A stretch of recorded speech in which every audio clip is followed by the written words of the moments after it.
5. प्रजातंत्र की स्थापना।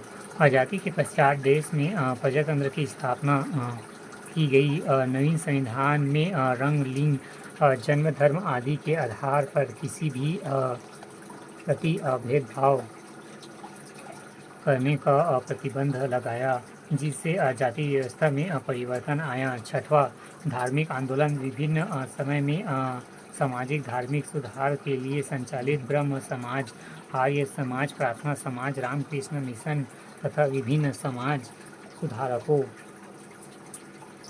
नामदेव, तुकाराम, कबीर आदि संतों ने जाति के दोषों की कटु आलोचना की और जातीय छूत और ऊंच नीच को समाप्त करने में योगदान दिया। 7वां संयुक्त परिवारों का विघटन। संयुक्त परिवार में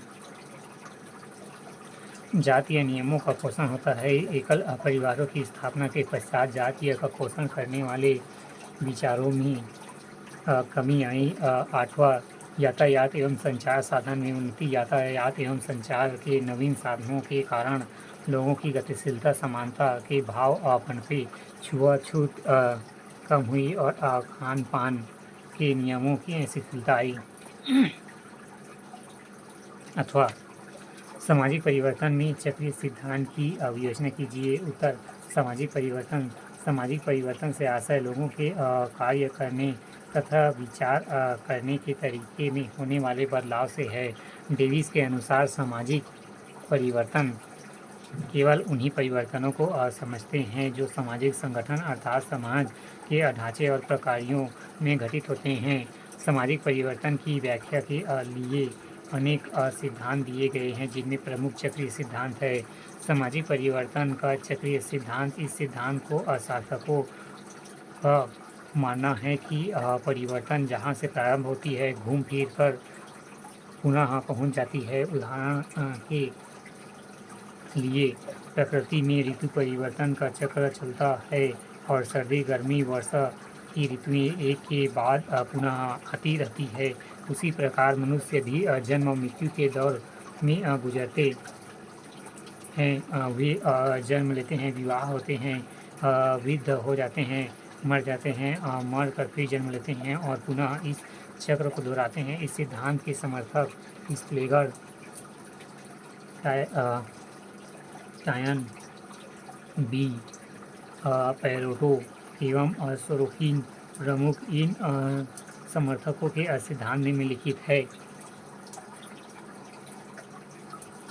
पहला, स्पेलर का सिद्धांत प्रतिपादन एवं स्पेलर।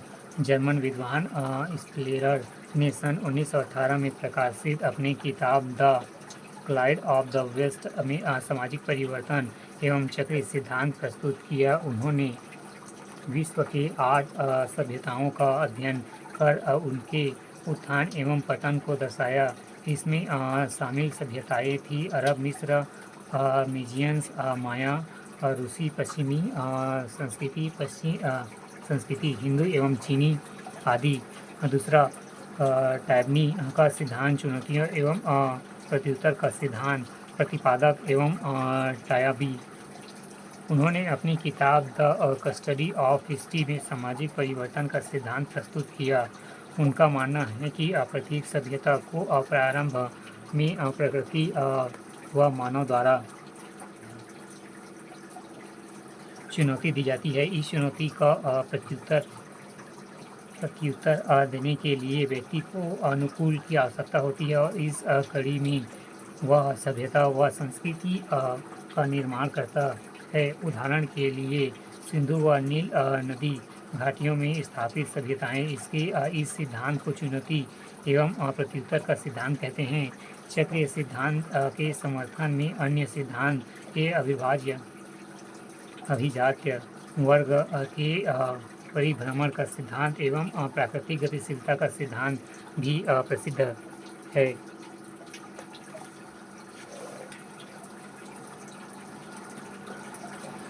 छत्तीसगढ़ लोक सेवा आयोग मुख्य परीक्षा 2021 विषय सामान्य अध्ययन 5 है।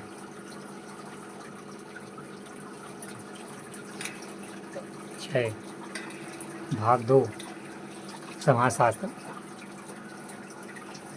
खंड 1 उत्तर की शब्द सीमा 30 अंक 2। प्रश्न 1 समाजशास्त्र के परिक्षेपी में लहरदार परिवर्तन को समझाइए।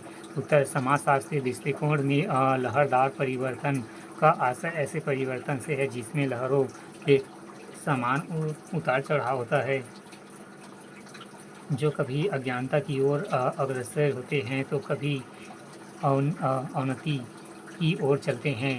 प्रश्न 2 समिति एवं संस्था में कोई 3 अंतर बताइए। समिति पहला व्यक्तियों का अगठित समूह, दूसरा समिति मूर्त होते हैं, तीसरा समिति की स्थापना विचारपूर्वक किया जाता है। संस्था पहला नियम विधानों एवं कार्य प्रणालियों की व्यवस्था, तीसरा संस्था अमूर्त होते हैं, तीसरा उल्टा कर दिया था। संस्था का विकास स्वतः होता है। प्रश्न 3 प्रदत्त परिस्थिति की अवधारणा स्पष्ट कीजिए। उत्तर प्रदत्त परिस्थिति समाज की कुछ परिस्थिति ऐसी होती है जो व्यक्ति के गुणों पर ध्यान दिए बिना उसको स्वतः ही प्राप्त होती है। प्रदत्त परिस्थिति कहलाती है, जैसे लिंग भेद, आयु भेद, नातेदारी, जन्म, जाति एवं प्रजाति पर आधारित परिस्थिति